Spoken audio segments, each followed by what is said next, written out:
Bismillahirrahmanirrahim. Okay, today's topic of our, lecture of sciences is we have to discuss about the difference between animal cells and the plant cells.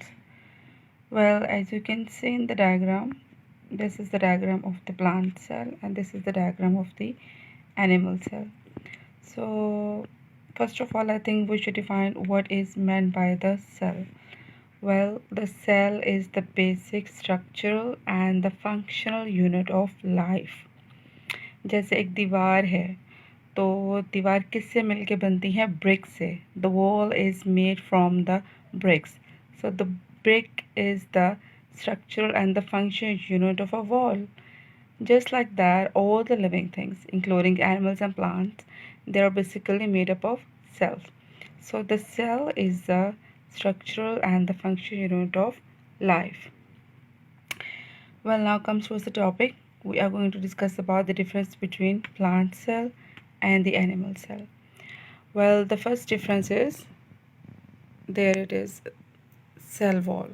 Okay, as you can see in the diagram as well, that animal cell have a cell wall. Look over here, there is a border like this, but there is no cell wall in the animal cell.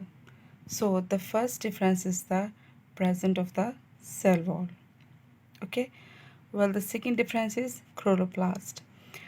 Well, plants have the ability to make their own food because the presence of these thylakoids, they are called as a chloroplast. But on the other hand, in animal cell, look over here. Can you see any kind of chloroplast over here? No, exactly not. Absolutely not. So that's why animals are unable to make their own food, but the plant cells have the ability to make their own food because of these chloroplast. Okay, we have done the two differences, cell wall and chloroplast. Now comes towards the next one. That is the presence of the large vacuole. Now comes towards the diagram.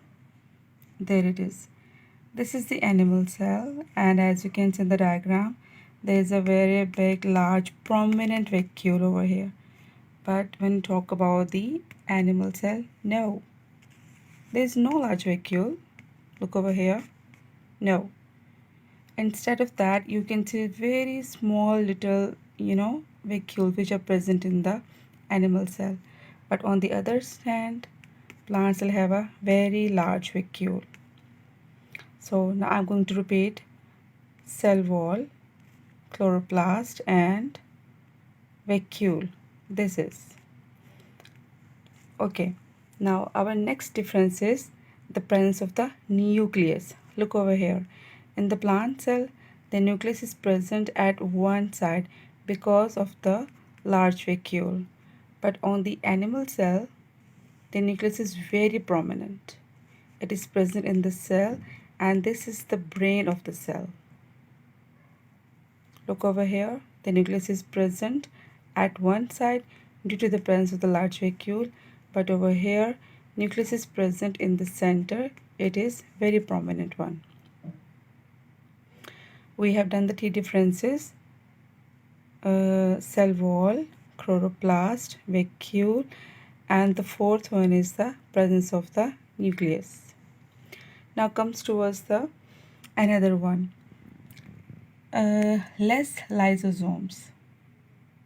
In plant cell, there are less lysosomes, but in case of animal cell, we are having a good amount of the lysosomes. Look over here. There are many lysosomes which are present in the animal cell, but in case of plant cell, they are having very lesser number of the lysosome. So these are the difference between animal cells and the plant cell. I hope you understand it very well. In case of any query, in case of any question, then please contact me and ask me the questions about this topic. Thank you and best of luck.